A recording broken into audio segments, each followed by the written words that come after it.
Welcome back. It is a terrific Tuesday evening. I'm Josephine Sage. Let's jump right into the forecast right now as we take a look outside at America's Mattress Live Tower Cam. We've got a little bit more clouds than what we were expecting today, and these are actually going to move on out as we get into those later evening hours, and we can expect clear evening as well as some pretty clear days in the upcoming, middle of the work week and end of the work week. Those weather headlines are going to show us temperatures are still pushing into those upper 90s and those triple digits. There's going to be showers still expected over the southern areas and the Four Corners region. And with that unsettled weather and a little bit of some movement down there, that means that our wind speeds have actually shifted from looking at to be a little bit calm throughout this week to pushing into that 15, maybe even 20 mile per hour range, even throughout these early evening hours and into tomorrow. Our air quality index has only shifted just a little bit from yesterday. We're looking at 47, so we're still in that fair category. But if you are sensitive to that air pollution, I would still definitely try and stay inside. Right now, like I said, still feeling in those upper 90s in Grand Junction at 99, Montrose at 91, Moab feeling 95, and same in Delta. Those areas further east that are supposed to be a little bit cooler are still pushing in those mid to upper 80s as well. And as we take a look at our almanac, we'll notice we're still just a couple degrees of what we're typically used to around this time of year at 99 instead of our typical 95. That low end just a couple of degrees above as well at 66 instead of 64. That record for today, 104 back in 2003. And as we get into Sunday, Monday, and maybe even Tuesday next week, we're going to be pushing into those upper, into those triple digits that could be breaking records.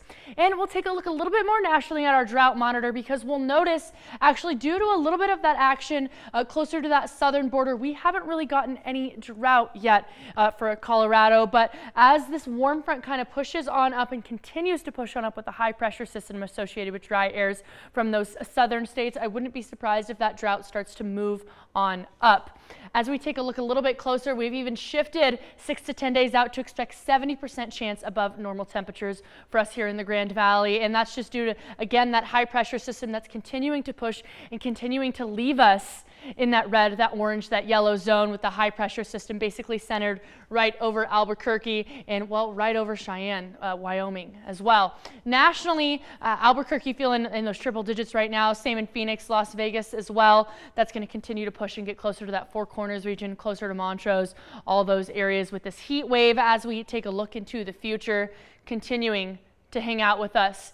And speaking of hanging out with us, on Thursday we're going to be at Market on Main, and it's going to be 103 on Thursday. Peak temperatures right when that starts. So I'll be there if you want to catch us downtown in just a couple of days.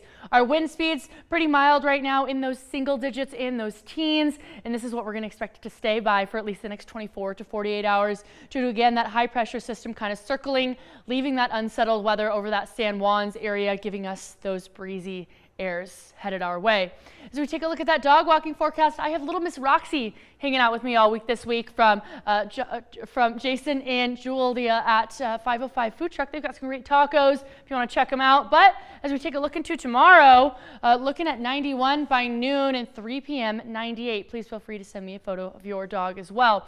That extended forecast, folks, looks like 106 on Monday, 104 on Tuesday. Those sweltering temperatures are just around the corner as we stay around in those triple digits for the middle of July.